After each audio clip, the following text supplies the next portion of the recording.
네, 시청자 여러분 안녕하십니까. 생생한 경제 토크 박희준의 경을 치다 박희준입니다. 어제 정부가 새 정부 들어서 처음으로 세법 개정안을 발표했습니다. 발표되자마자 이번 개정안과 관련해 다양한 의견들이 지금 쏟아지고 있습니다. 특히 이번 개정안에는 그동안 아주 오랫동안 논란거리였던 종교인 과세에 관한 내용도 포함되어 있습니다. 이미 정부가 연초부터 과세 원칙은 세워두되 그 시기와 내용은 조정할 것이다 라는 방침을 세워왔었죠. 이제 드디어 2015년부터 시행하는 것으로 일단락이 됐습니다. 오늘 박희준의 경을 치다에서 바로 이 내용에 대해서 여러분과 함께 고민해보는 시간 가져보도록 하겠습니다. 잠시 후에 찾아뵙겠습니다.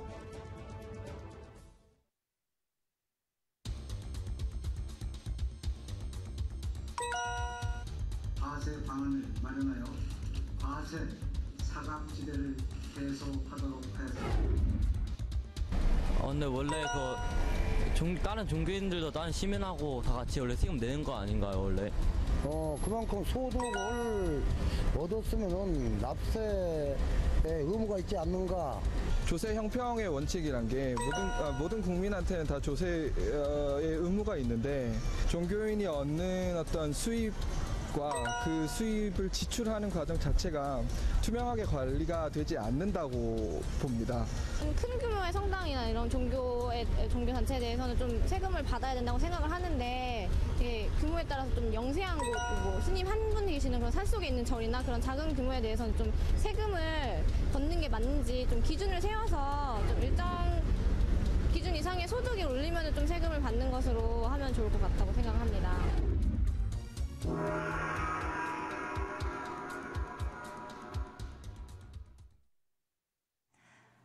네, 바로 어제였죠. 2013년 세법 개정안에 따라 종교인도 2015년부터 과세의 대상이 됐는데요. 하지만 논란은 계속되고 있습니다. 사실 종교인에게 세금을 물릴 것이냐 말 것이냐의 논란은 비단 오늘 내일 일만은 아니었습니다. 이 종교인에 대한 과세가 결정되기까지 그간의 논란 과정을 정리해봤는데요. 지금부터 함께 살펴보시죠. 네, 종교인 과세에 대한 논란은 무려 45년 전으로 거슬러 올라갑니다. 지난 1968년 이낙선 초대 국세청장이 목사, 신부 등 성직자는 각종 근로소득세를 내야 한다라고 처음으로 이 논란에 대해 발언을 했는데요. 하지만 당시 종교계의 거센 반대로 무산이 됐습니다. 이후 한동안 잠잠한가 싶더니 90년대에 들어오면서 종교인 과세 논란이 다시 불붙었습니다.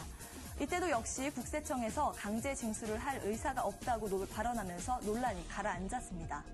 종교계에서 본격적으로 입장을 내기 시작한 것은 1994년부터입니다. 천주교 내부에서 세금을 내야 한다는 목소리가 높아지면서 천주교 주교회의가 소득세를 내기로 결단을 내렸습니다. 하지만 지난해였죠. 박재완 기획재정부 장관이 종교인 과세에 적극 나섰지만 대선을 앞두고 과세 원칙만 확인한 뒤 유보 쪽으로 결론이 났습니다. 그리고 마침내 2013년 8월 8일 오랜 논란의 종지부를 찍으며 2013년 세법 개정안에 따라 2015년부터는 종교인도 소득에 대해 세금을 부과하기로 했습니다. 자, 과연 40여 년간의 논란이 이제는 잦아들 수 있을까요? 이 내용 계속해서 이어가겠습니다. 경을 쳐주세요.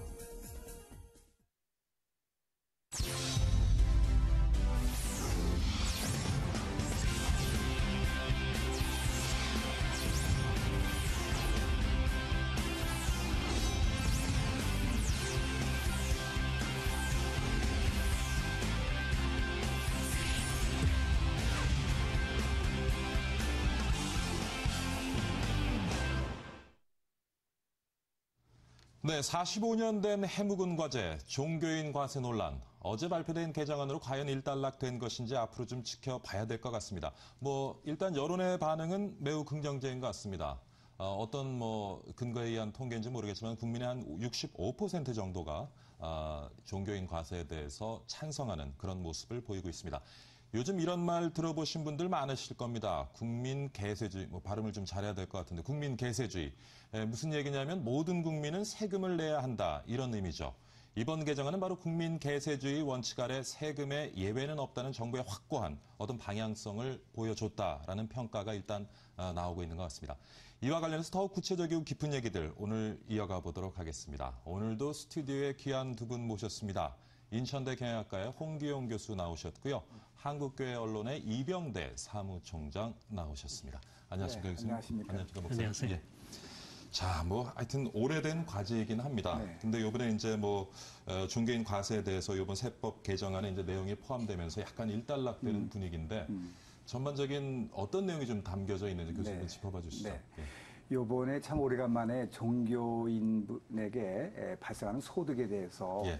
이제 과세를 하겠다고 나섰습니다. 그것을 기존의 근로소득으로 하지 않고 예. 기타 소득으로 하겠다는 건데, 예를 들면 1,000만 원의 그 종교인이 사례금 등으로 발생한 게 있다면 그 중에서 80%는 필요경비를 일단 뺍니다. 그러면 이제 200만 원이 남게 되고, 거기다가 20%를 소득세라고 해서 곱합니다. 그러면 40만 원 되는데, 거기다가 지방소득세로 다시 10%를 곱하면 4만 원이 또 돼서 결국은 1,000만 원의 사례비가 발생했다 그러면 44만 원을 세금을 내겠다.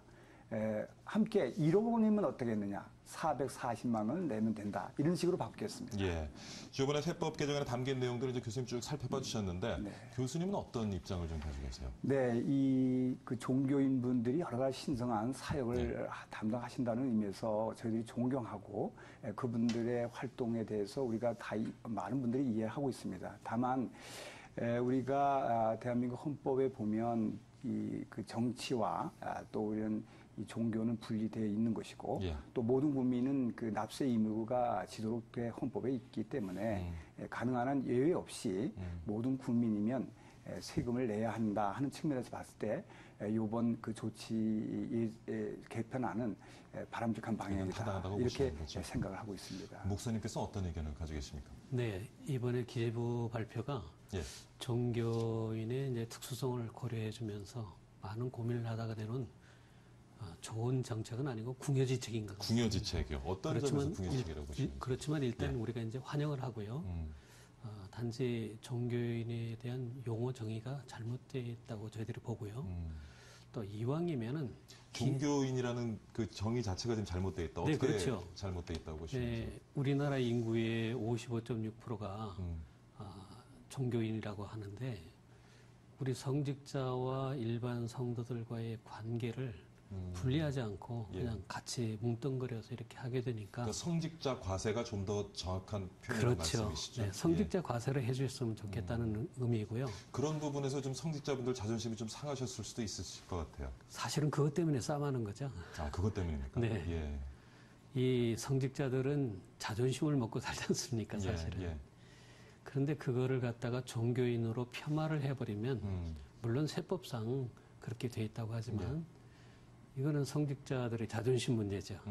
그러니까 이걸 좀 1년 반 또 앞으로 시간이 있으니까 좀 이걸 수정을 좀 할 수 있으면 좋겠다는 생각이 그러니까 목사님 좀 들어요. 전에 말씀하실 때도 일단 환영은 하지만 네. 목사님 관점에서 봤을 때는 궁여지책이다라는 말씀을 하셨거든요. 네. 그럼 어떤 점이 지금 개선되어져? 네, 궁여지책이라고 하는 건 뭐냐면 우리 성직자들을 많이 배려해 주신 건 환영합니다. 예. 그런데 기존의 세법 틀에서만 이걸 해결하려고 하다가 보니까 예. 궁여지책이 나온 거죠. 근데 이걸 좀 틀을 좀 깨고 새로운 세법을 좀 만들었으면 하는 것이 저희들 성직자들의 입장이었거든요. 근데 그래서 이게 자꾸 예외를 두다 보면은 물론 그런 것도 있을 쉬운 일은 것입니다. 아닐 것 같은데. 예. 예외를 둔다는 거가 이제 큰 틀을 깨는 거기 때문에 예. 문제는 있을 것 같습니다만은 그러나 우리 성직자들의 바람에서는 예. 성직자를 위한 세목을 개발을 해주고 거기에 대한 세율도 예. 개발을 해줘라. 그래서 우리 성직자들이 기쁜 마음으로 자부심을 가지고 소득세에 동참하고 국가의 정책에 동참할 수 있도록 해줘라. 그러니까 이런 성직자 얘기죠. 과세는 바람직하지만 일반적인 잣대를 들이대는 것은 좀 무리가 있다는 말씀이신 것 그렇죠. 같은데 사실 근데 우리 사회에 그런 예외적인 부분이 많기는 해요. 네. 그런데 그럴 때마다 납세자들과 정부가 협의를 해서 거기에 맞는 또 조항을 만들고 세율을 적용시키는 자체가 어떻게 보면 좀 불평등한 일이 아닌가 어떻게 보세요, 교수님? 이번에 참 성직자분, 뭐 종교인 과세라고 이제 일반적으로 정부에서 발표했지만 하여튼 성직자분 중심에서 이 종교인 분들에 대한 과세를 좀 배려를 조세 이론적으로 해준 건 사실입니다. 예를 들면은 이거 현재 이번에 성직자분들에게 기타 소득으로 하게 되면서 예. 근로소득 성격을 기타 소득으로 일단 한 것, 이건 상당한 변화고, 그렇게 되면은 세율도 단일 세율이 됩니다. 예. 그러니까 지방소득세까지 합하면 4.4%. 그러나 이제 우리 근로소득자들의 최저세율이 6%입니다. 예. 그리고 최고 38%고. 이런 것을 감안해 보면 성직자분에게 특별히 세율 구조를 새로 어쩌면 배려해 드렸다. 이렇게 볼 수도 있습니다. 4.4%, 그러니까 소득세를 내면 4%죠. 이러한 것이 있는데, 다만 이제 이렇게 하면 또 문제도 없잖아 또 발생하는 게, 물론 이제 근로소득자들과의 비교성도 있습니다만은 그 성직자 간에도 문제는 있을 수 있습니다. 예. 즉, 그 사례비를 많이 받는 분들과 적게 받는 분이나 똑같은 그 비율로 세금을 그렇죠. 띄니까 예. 역진성이라고 소위 우리는 얘기합니다. 그래서 모르지만 그래서 이렇게 보면 많이 받으시는 분들은 좀 배려하는 것 같고요. 오히려 적게 받는 분들은 이게 근로소득세가 기타 소득세에도 공제도 못 받고 상대적으로 오히려, 예. 사례비를 적게 받는 분이 상대적으로 세금을 더 내는 꼴이 그렇죠. 된다는 겁니다. 예. 그게 역진성입니다. 오히려 1억을 받는 사례비 받는 분들은 세금을 예, 예. 상대적으로 적고, 예. 그러니까 이것도 사실은 또 한번 짚고 넘어가야 할 부분은 앞으로 있을 거라 봅니다만, 다만 요번에 요거를 제도권으로 들어왔다는데 아주 큰 의미가 있기 때문에 여러 가지 세세한 문제점은 좀 나중에 하더라도 일단은 요번에 좀 받아서 시행할 필요는 있겠다. 근데 교수님이 지적하셨지만 사실 우리가 이제 언론에 보도되는 대형 교회나 대형 사찰의 이제 목사님들, 스님들이 많이 이제 우리가 네. 보고 판단을 하는데, 사실 근데 들여다보면 우리 동네 상가에 참 자립하기 힘든 교회들, 그렇죠. 그리고 작은 남자들, 사찰들도 참 많은데 네. 그런 부분도 조금 좀 염려스럽기는 합니다. 이제 아까 이제 교수님 말씀하셨는데 궁예지책이라는 것 중에 또 하나가 예. 성직자들 가운데 세제 혜택이 이제 부익부 빈익빈이 되는 그런 경향이 있어요.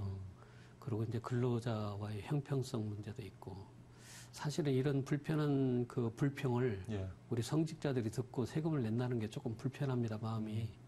예, 근데 요즘 공정했으면 자발적으로 좀 좋겠는데. 움직이시는 분들도 꽤 있으시죠? 지금 이미 1970년도에부터 음. 우리 한국교회 대형교회 목사님들은 자발적으로 소득세를 내고 있습니다. 신학적 당위성이나 논쟁이 있음에도 불구하고 교회 건덕과 예. 사회 정의를 위해서 참여를 하고 있습니다. 요즘에는 또 많이 더 참여. 제가 여기 지금 하나를 뽑아왔는데요. 사실 이게 저건 뭐 종교적인 발언은 아닙니다만 저도 기독교인을 합니다. 그래서 제가 다니고 있는 교회 목사님이 하신 말씀인데, 제가 지금 분당 우리 교회 다니는데 이찬수 담임 목사님이세요. 네, 알고 있습니다. 지금 보니까 이렇게 써놨습니다. 내가 마태복음 공부를 하는데 마태복음 17장을 보면 예수님이 성전세를 내시는 문제에 대해서 말씀을 하신다. 성전세금을 내라고 할 때 예수님이 안 내도 되고 그런 의무도 없지만 거기 있는 사람들을 실족하지 않게 하기 위해 갖다 바치라는 말씀을 하신다. 그러니까 뭐 성경의 근거에서 해석을 해보면 꼭 낼 필요는 없으나 어떤 사회적인 분위기, 사회 구성원으로 책임을 지기 위해서 이렇게 자발적으로 나서서 납세를 하고 계신 목사님들도 계시기는 한 것 같아요. 네, 일부 이제 느헤미야서를 인용하는 목사님들은 절대 내면 안 된다. 예. 큰일 난다. 예. 좀 더 이렇게, 보수적인 입장을 가지고 계신 예, 그렇게 종교인들이 말씀도 하시는 분도 있습니다. 제가 또 실수는 종교인들이 아니라 성직자분들 네. 하실 거. 근데 네. 외국 사례를 보면은 네. OECD 국가 대부분의 네. 국가에서 네. 오늘은 그냥 종교인으로 목사님 네, 용서했죠. 예. 종교인으로 저희가 정의를 하고 얘기를 해나가겠습니다. 종교인 과세는 대부분 지금 하고 있는 걸로 보여지거든요. 네. 근데 우리나라는 이게 종교인에 대해서 과세한 적이 없죠. 해방 이후에. 네.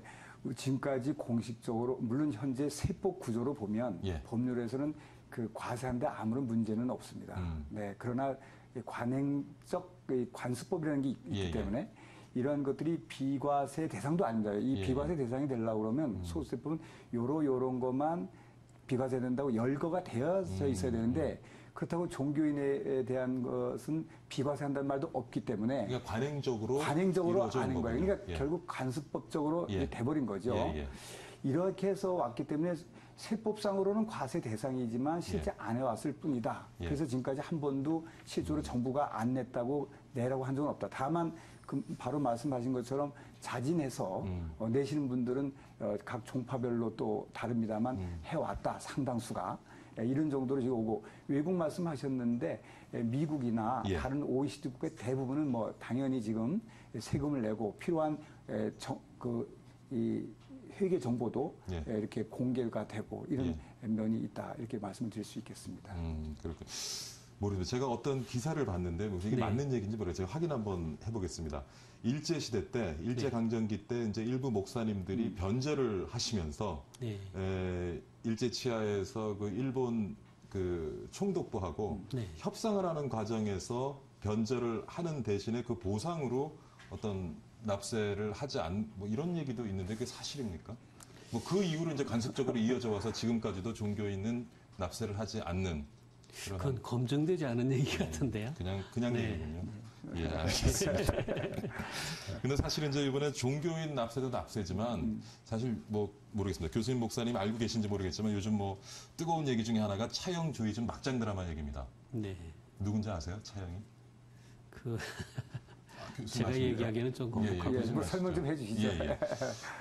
뭐 우리가 잘 아는 그 순복음교회, 대형 여의도에 있는 순복음교회, 뭐 성도수가 100만입니다. 아시아 세계에서 제일 큰 교회로 좀 알고 있는데 그분의 장남이죠. 그래서 뭐 조이준, 지금은 그 넥스트 미디어 대표죠. 네. 미디어 그룹인데 국민일보, 뭐 스포츠투데이, 파이낸셜 뉴스를 가지고 있는 그런 미디어 그룹 회장이기도 하고요. 근데 뭐 과거에 민주당 대변을 지냈던 차영 정치인이죠. 그분과 어떤 스캔들이 생기면서 뭐 친자 소송도 있고 요즘 그래서 이런 많이 났습니다. 이런 얘기들이 막 지금 언론에서 돌면서 더 좀 이렇게 종교계를 바라보는 사회의 시선이 지금 많이 왜곡돼 있지 않나 하는 그 부분에도 좀 많이 안타까움을 가지고 계시죠. 한마디로 얘기하면 목사 입장에서 우리 한국 국민들에게 너무 죄송하고요. 예. 정말 부끄러운 일입니다. 그러나 이것은 한 가정사의 얘기고요. 또 목회자들의 아픔이 있습니다. 그 목사가 목회에 전념하다가 보니까 대형교회지 않습니까? 예. 목회에 전념하다가 보니까 자녀들을 전혀 돌보지를 못한 거죠. 그러다가 보니까 돌봄을 받지 못한 자녀들의 상처들이 굉장히 깊습니다. 사실은. 그것 때문에 인성이 삐뚤어질 수 있죠. 그런 사랑을 받지 못한 욕구가 다른 데로 분출돼서 나오는 비극입니다. 참 죄송합니다. 예.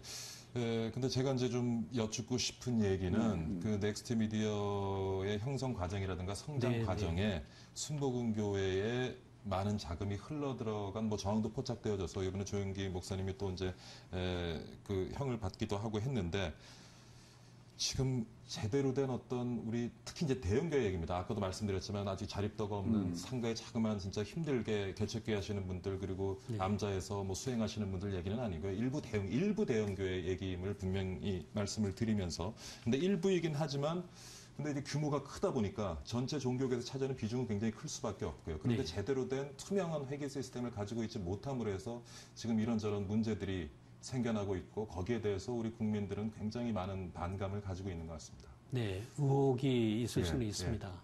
그런데 이제 제가 좀 말씀을 드리면은 한국 교회는 초창기부터 그 재정의 운영에 있어서 예산 수립과 지출에서 반드시 교회 공동체원들에게 월별 또는 분기별 또는 연도별로 반드시 공개를 하고 승인을 받아야 진행을 할 수가 있습니다.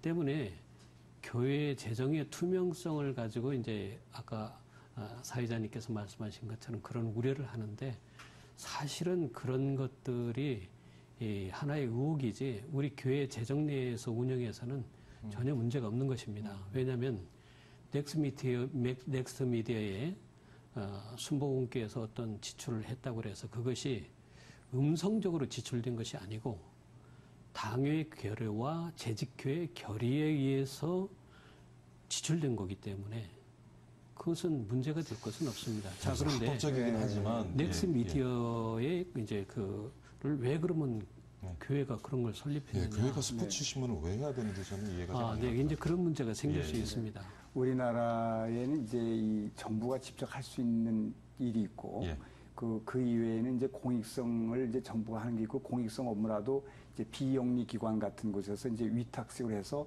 세금도 배려해주고 이런 제도가 있습니다. 예를 들면 우리가 사회복지법인이라든가 의료법인, 학교법인 이런 게 이 전부 정부가 하는 게 아니고 일부는 민간에서 하는데 이분들에서의 그 쓰는 우리 상속증여세를 보면 반드시 그 일정한 규모, 예를 들면 10억 자산 규모 10억 있으면 모두 다 재무 정보를 공개하고 또 그 다음으로 10억이 넘으면 세무사나 공인회계사로부터 세무 확인을 받아야 되고 100억이 넘으면 외부 공인회계사를 강제로 받도록 이렇게 돼 있습니다.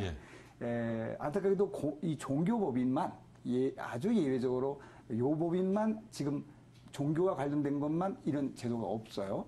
그러다 보니까 종교에서 여러 가지 자율적으로 하긴 합니다만 이러한 것들이 지금 정부가 알 수 있는 통계가 없습니다. 더욱더 우리가 이제 이거에 대한 또 우리 살펴봐야 될 것은 각종 종교 활동을 위해서 국가가 또 세금을 감면을 해주고 있는데 특히 또 헌금을 하게 되면 소득 공제를 또 해줬고요. 그런데 소득 공제를 해서 영수증을 가지고 오면 정부는 세금 공제해 줍니다. 그런데 정부에서는 안타까운 게 뭐냐면 종교법인이 실제로 너 그 사람한테 받았느냐, 그 받았느냐 하는 그 보고 시스템은 또 없어요, 정작. 그 신도는 가서 영수증 가지고 와서 국세청에 내는데 그래서 세금도 감면받는데 종교단체에서는 내가 뭘 받았다고 해서 누구누구한테 내가 받고 누구누구에게 영수증을 줬다고 이거를 보고 개별 보고를 해야 되는데 사람별로 그 시스템이 없는 등 이 종교 관련된 여러 가지 이 자료 데이터가 이 공개되지 않아서 이런 문제가 있을 수 있고 지금까지 뭐 아까 예를 든 특정 교회의 이런 문제들도 그러한 이 투명성이 좀 제고되지 못한 것도 일부 영향을 미칠 수 있었지 않았느냐 저는 그렇게 보고 있습니다. 지금 이제 종교인 가세와 그다음 종교 단체의 회계 시스템에 관한 몇 가지 이제 논점에 대해서 살펴봤는데요. 잠시 전화 연결하고 다시 토론 이어가도록 하겠습니다. 오늘은 한국교회 언론의 이혁주 대변인 전화 연결돼 있습니다. 안녕하십니까, 대변인님? 네, 안녕하셨습니까? 네. 어제 세법 개정안 발표 내용 보셨는지요? 네, 봤습니다. 그래서 이제 내년부터는 종교인의 소득은 기타 소득으로 이제 과세하기로 됐는데 이 부분에 대해서 뭐 개인 의견도 좋고요. 그다음에 대변인으로서 또 어떠한 의견을 가지고 계시는지 좀 피력을 해주시죠. 예상하고 있었던 내용이고요.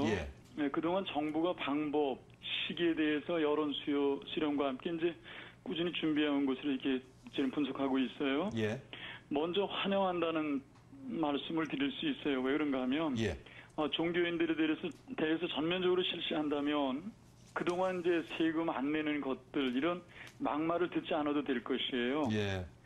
기독교를 욕보이기 위해서 뭐 기독교 박멸을 목표로 하는 이런 말도 안 되는 이런 사람들에 의해서 어느 날 갑자기 목회자가 범법자처럼 이게 황당한 일을 당했어요.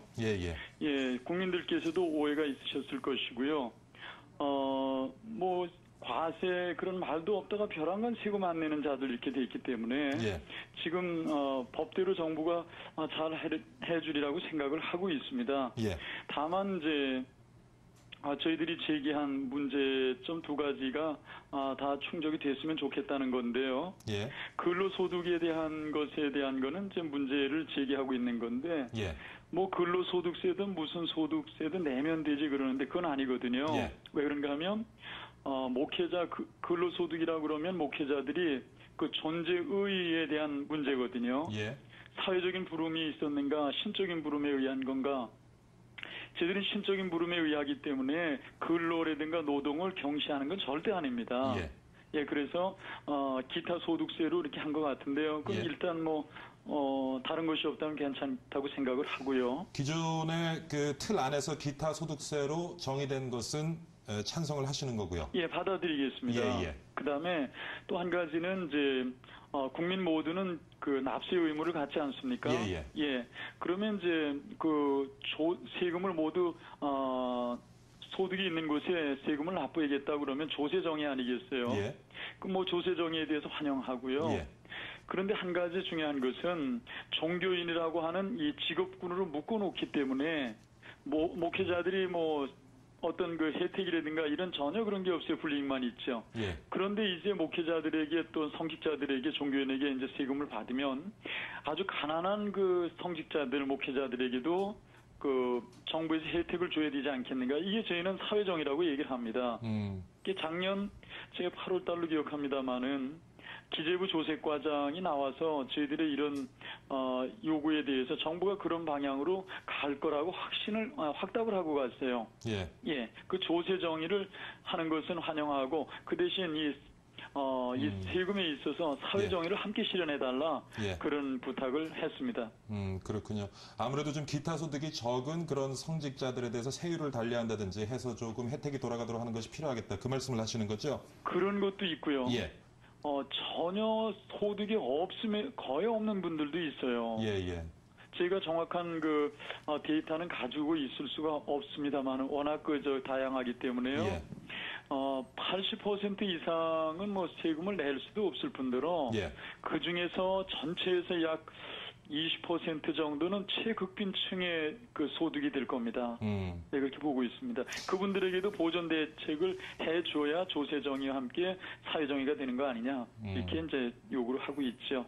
제가 가지고 있는 통계에 의하면은 성직자들이 이거 정확한 통계는 아닙니다. 한 20만이 되는 것 같고요. 그 중에 이제 목회자분들이 한 14만에서 15만 정도가 되는 것 같은데 지금 말씀하신 대로 그 중에 80% 정도는 사실 극빈층에 속하는 목회자들이라는 점은 뭐 사회에서도 인정을 하고 있는 것 같습니다. 그분에 대한 배려가 필요하다고 보여지는 것 같고요. 그렇죠. 그다음에 지금 뭐 사실 기독교 얘기만 하는 것은 아니고 전체적인 종교에 대해서 얘기를 하고 있는데 늘 타겟은 모르겠습니다. 이상하게 기독교가 되고 있습니다. 그 부분에 대해서 불만 좀 있으시죠? 그렇죠. 사실 기독교는 1970년대 후반부터 일부 교회에서 사실 납부해 오고 있어요. 그리고 천주교에 대해서는 천주교는 94년에 수원교구 시작으로 이제 일괄적으로 납부하는데 16개 교구 중에 12개 교구가 시행하고 있죠. 그러니까 기독교는 그보다 20여 년 앞선 시점부터 이미 자진 납부하는 교회들이 많이 있는데 왜 기독교만 가지고 이유가 뭐라고 생각하십니까? 예?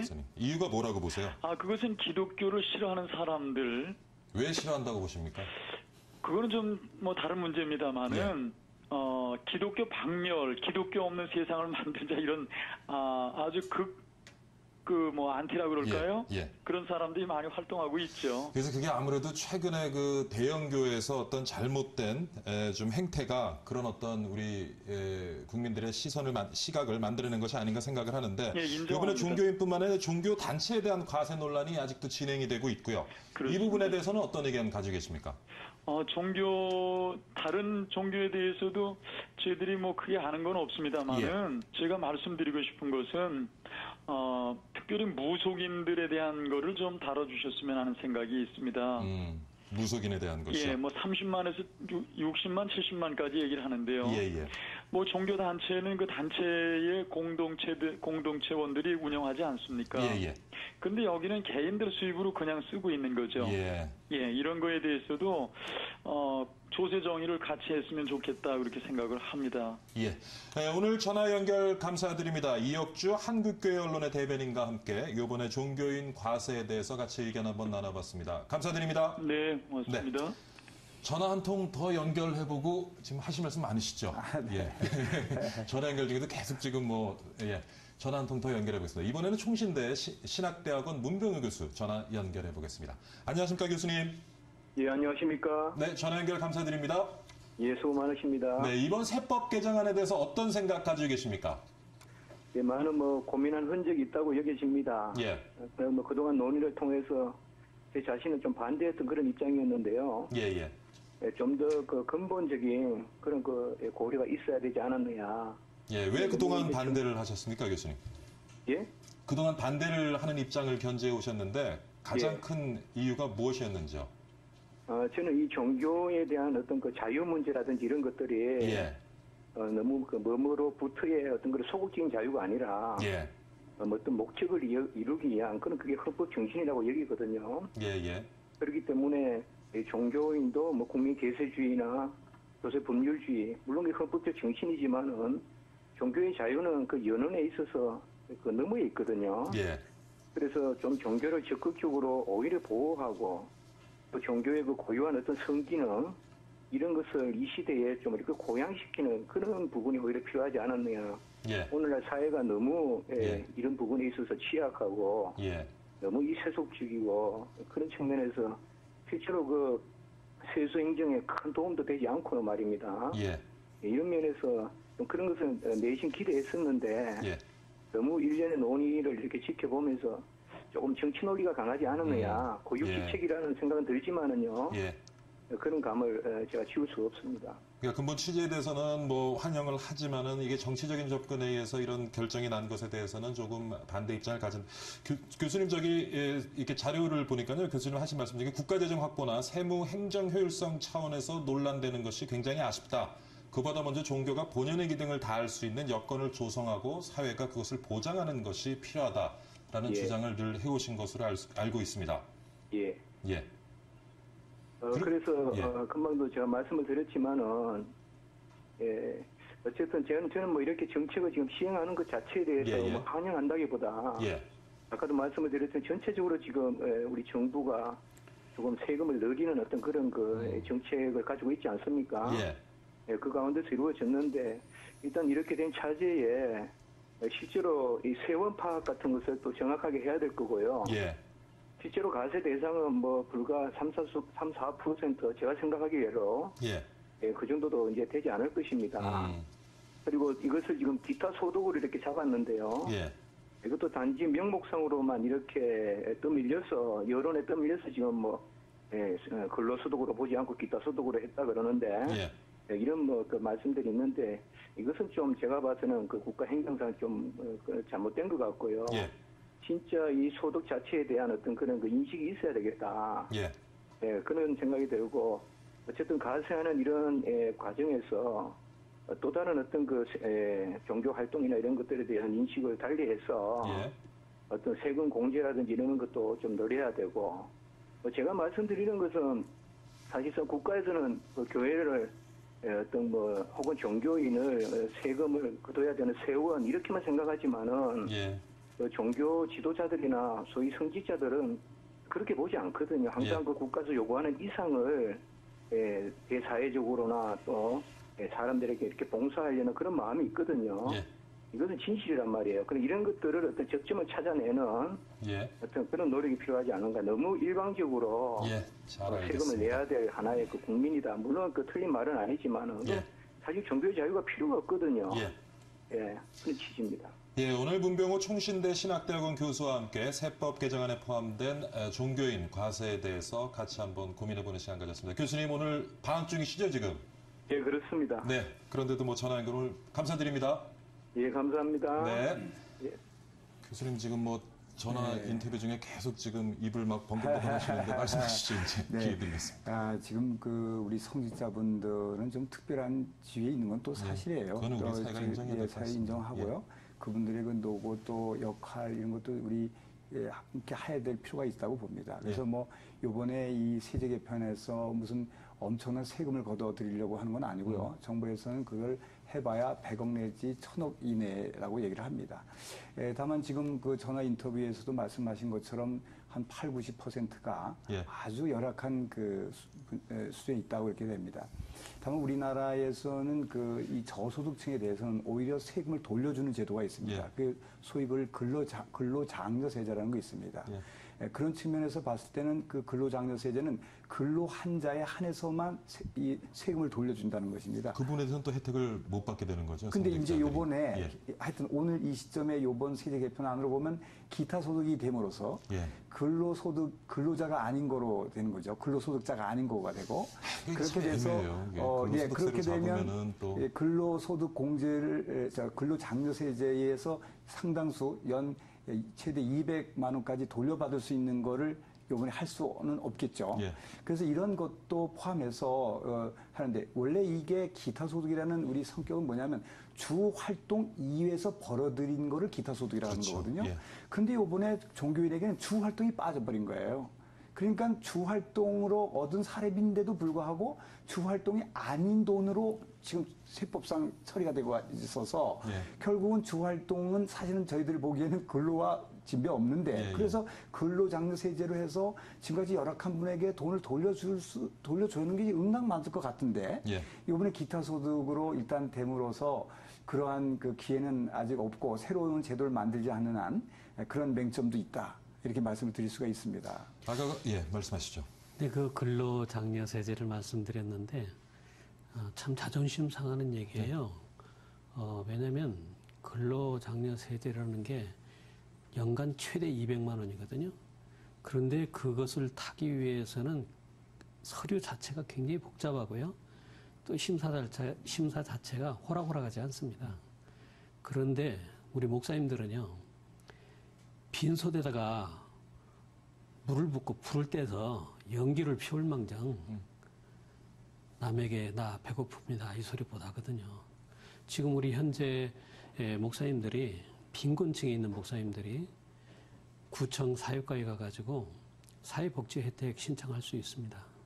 그럼에도 불구하고 라면을 끓여 먹고 금식 기도를 하면 했지 그거 안 하거든요. 그러니까 국가에서는 근로장려세제를 가지고 목사님들을 뭘 해줄 것처럼 하는 얘기는 절대 하지 마십시오. 그것은 우리 목사님들의 자존심을 상하게 하는 것이고 오히려 기재부가 만약에 그런 짓을 한다고 하면은 굉장한 거부를 나타낼 것입니다. 이건 절대 그런 얘기는 함부로 하면 안 됩니다.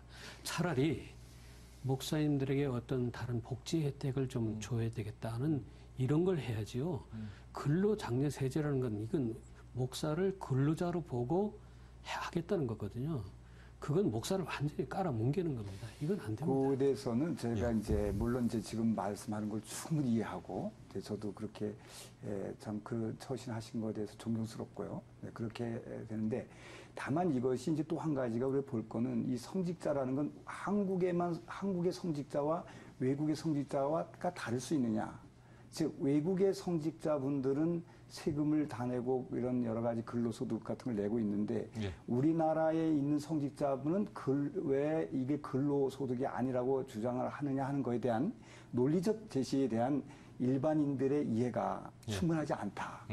지금은 성직자분 중심에서는 지금 말씀을 하시지만 성직자 아닌 분들은 많은 납세자분들은 지금 말씀하신 내용에 대해서 의해하실 수도 있다는 것. 그러니까 종교를 가지고 아닌 분이거나 또 갖고 있더라도 또 다른 그 해석을 할 수 있기 때문에 이런 것들이 종합해서 해야 하는 그 정부가 제표해서 하는 거고 국민들의 마음도 있기 때문에 지금 이런 어려운 환경이 있기 때문에 이런 것들을 이해하면서 세제가 마련되면 되지 않겠나 이런 생각은 갑니다. 그렇지만 지금 그러한 것도 근로장려세제 말고 또 다른 그럼 종교장려세제를 만들 수도 없는 입장 등 여러 가지 또 어려운 점도 있기 때문에 상당히 지금 논란은 앞으로 좀 더 될 것이다 이렇게 보고 있습니다. 하여튼 이런 우리들의 그 일반 사람들의 생각도 성직자분들도 이해해 줄 필요도 있지 않겠냐 이런 걸 좀 말씀드리고 싶은 게 있습니다. 그러니까 종교인 과세에 대해서는 뭐 종교인분들도 그렇고 사회에서도 그렇게 일단 환영하는 분위기인 건 같습니다만은 그 방법, 그렇죠. 절차 이런 것들이 서로 좀 의견이 존중되면서 수정보완돼야 될 점 분명히 좀 있다는 생각이 오늘 얘기를 들어보니까 좀 드는 것 같습니다. 자, 뭐 아까도 말씀드렸듯이 이제 종교인 과세는 그렇고요. 좀 종교 단체 지금 남은 시간이 한 10분 정도 남았네요. 시간이 참 빠르게. 종교 단체 과세에 대해서 좀 얘기를 나눠보고 싶습니다. 뭐 지금까지 이제 교회 얘기만 했는데 절에 가봐도요. 절에 이제 가면은 보통 이제 관광지에는 산수 좋은 데는 다 절이 있으니까 거기서 찻집도 운영하고 기념품 그렇죠. 가게도 운영을 하고 하는데 그런 부분에 대해서 지금 현재로는 과세가 이루어지지 않고 있죠. 거의 안 이루어집니다. 명백한 영리행위라고 하는 것. 예를 들면 그 교회에 있는 일부 뭐 부동산 임대한다든지 그러면 이제 정확하게 소득이 파악이 되니까 그런 거는 이제 영리성이 있을 수가 있지만 그 경내에서 이렇게 좀 물건을 판다고 해서 이런 것들을 과세하기가 쉽지 않은 판단이 어렵기 때문에 판단이 거의 그래도 거의 영리성이라고 판단이 되면 언제나 과세할 수 있게 돼 있습니다.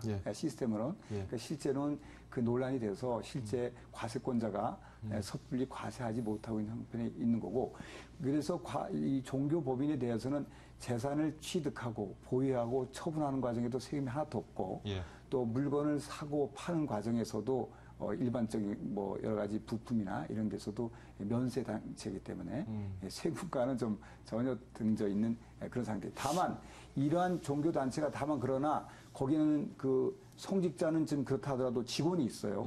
그래서 직원에게는 월급을 줍니다. 그래서 그 세금 다 떼어야 되고, 그래서 성직자분에게는 원청지수 안 하더라도 직원분에게는 원청지수 하게 돼 있고, 그래서 이러한 세금 문제는 그 종교단체에서 해야 할 일은 많습니다. 그래서 그러한 것들이 제대로 잘 되고 있느냐 하는 재무 정보와 세무 보고 자료는 필요한데 예. 그것이 지금 없다는 겁니다. 다른 나라에서는 대부분이 있고 우리나라는 없고 그래서 이러한 것도 종교단체에 대한 그 세금 문제와 보고 이런 시스템도 정비돼야 할 분야다 이렇게 보고 있습니다. 네, 지금 말씀을 하셨는데 종교법인법을 이제 추진하고 있지 않습니까?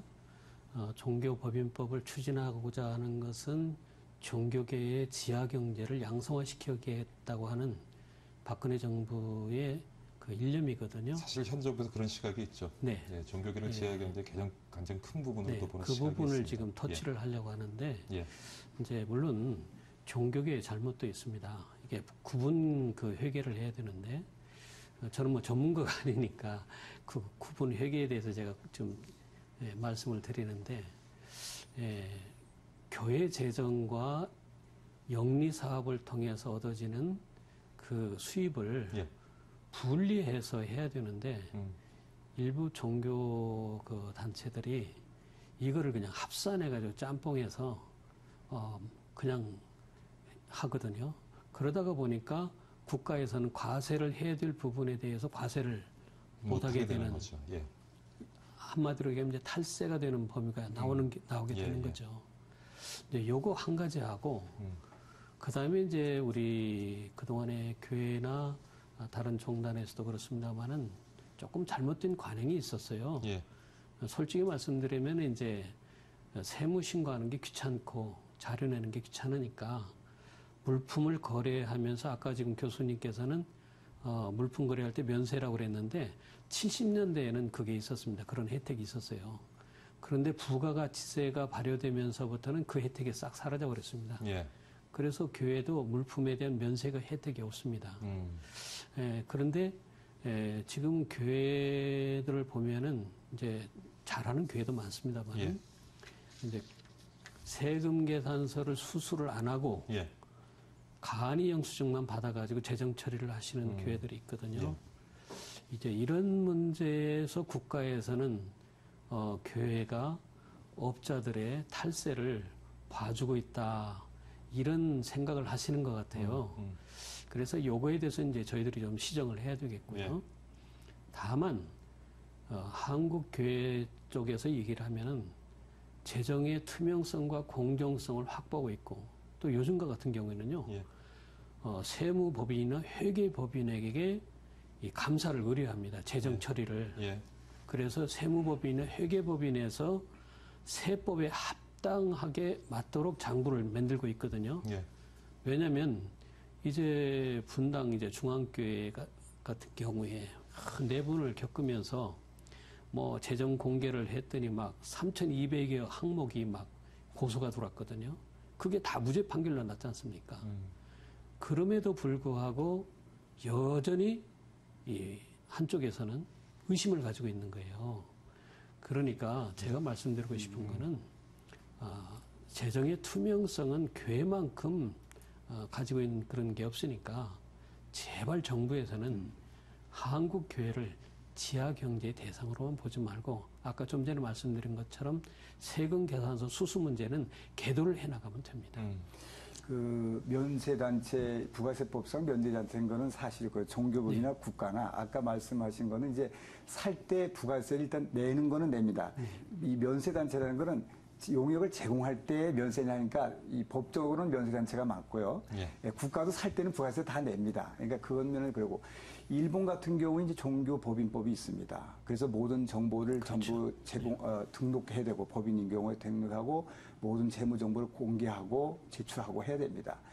물론 이 종교 단체 내부에서 내부 통제 시스템에서 상당히 투명성이 있을 거라고 봅니다만 그러나 우리가 정부 국가 경제와 국가 전체적인 이 살림살이와 또 복지 이런 걸 모두 수행하려고 하면 모든 예외 없이 모든 것이 정부 통계에 잡혀야 합니다. 그랬을 때 이것이 우리는 투명하라고 하지 내부만 가지고 에서 잘 됐다고 해서 투명하지 않습니다. 종교법인에서 아무리 자기들이 잘하고 있다고 하더라도 제3자, 즉 일반 국민들이 믿어줘야 합니다. 따라서 종교법인법을 좀 만들어서 종교단체들도 이러한 정상적으로 재무 정보가 공개되고 예. 이런 것 등에서 소득 재분배가 저대로 원활하게 됐다는 평가받을 수 있도록 시스템이 갖춰줄 필요가 있겠다. 저는 그렇게 생각을 가지고 있습니다. 네, 뭐 종교 관련법에 대해서 이런저런 얘기를 나눠보고 있는데 아까 또 말씀 중에 나온 것이 실효성 문제예요. 이번에 네. 종교인 과세. 사실 굉장히 많은 무속인들이 또 네. 있고요. 또 이 종교라는 것을 어느 범위까지 볼 것이며 그렇죠. 그 부분도 참 예민한 부분 아닙니까, 목사님? 어떻게 보세요? 지금 현재 우리 한국에는 7대 종단이 있습니다. 예, 7대 종단 밖에 있는 종교단체들이 많거든요. 예, 예. 그 7대 종단 밖에 있는 종교단체들이 재정이 굉장히 큽니다. 그리고 신도수도 상당히 있고요. 예, 예. 그러면 이걸 어떻게 할 건가? 여기에 대한 대책이 없는 거예요. 지금 현재 기재부로 봐서는. 예. 그리고 민족 종교에 속해 있는 무속인들이 적게는 30만, 많게는 60만이라는 예. 걸 보는데, 그러면 이분들에 대한 이 기타 소득세 과세를 어떻게 할 건가? 이런 문제도 있을 네. 거고요. 그래서요, 종교법인법을 추진하기보다는 예. 현재의 기타 소득세를 만들었으면은 기타 소득세를 어떻게 실효화시킬 수 있을까? 저 어떻게 해서 조세 정의를 실현할 건가? 예. 이거를 연구를 해야지. 예. 지금 보면은 정부에서는 종교 소득인세법은 이건 하나의 그 낚시법에 지나지 않습니다. 실제는 종교 단체들에 대한 지하경제 양성화에 그거를 어떻게 할 건가 여기에 대해서 종교법인법을 지금 어떻게 만들 건가 예. 외국의 사례를 연구하고 있는데요. 예. 일본이 이제 종교법인법을 가지고 있습니다만 일본은 종교법인법을 가지고 있어도 예. 상당히 종교에 대해서 관대하게 많은 혜택을 주고 있습니다. 예. 지금 뭐 두 분하고 토론을 하다 보니까 이제 시간이 거의 다 된 것 같고요. 한 40초 남았습니다. 네. 정리 좀 해주세요, 교수님. 네, 종교인이 몇 명인지 지금 모르고 있습니다. 예. 국가도. 이제는 종교인도 등록해야 되고 또 그 등록된 분이 활동하는 내용도 투명하게 공개되어야 합니다. 이런 면에서 종교법인법이든 종교인 등록법이든 하여튼 투명한 쪽에 돼야만 과세가 원활하게 이루어질 것으로 봤을 때 이 관련 종교인들도 많이 좀 협조할 필요가 있겠다. 저는 그렇게 생각하고 이번 기회로 이러한 거에 함께 할 수 있는 기회가 되기를 바라겠습니다. 예, 잘 들었습니다. 오늘 종교인 과세 관련 세법 개정안에 대해서 홍기용 인천대학교 경영학부 교수 그리고 이병대 한국교육언론의 사무총장 두 분 모시고 이런저런 얘기 나눠봤습니다. 오늘 시간 감사드리고 수고 많으셨습니다. 네, 감사합니다. 네, 감사합니다. 예. 자, 박희준의 경을 치다 오늘은 여기서 줄이도록 하겠습니다. 이번에 발표된 세법 개정안, 오늘 말씀 나눠본 내용 외에도 짚어볼 것들이 참 많이 있죠.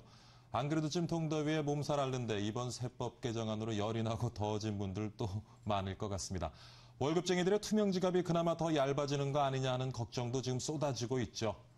공정하고 투명한 과세 기본 원칙과 모두가 공감할 수 있는 조세 형평성, 이러한 합리적인 과세 정책이 앞으로 더욱 많은 논의를 통해서 갖춰졌으면 좋겠습니다. 자, 어느 때보다도 더운 주말입니다. 건강 조심하시고요. 박희준의 경을 치다 오늘은 여기서 인사드립니다. 시청해주신 여러분 정말 감사드립니다.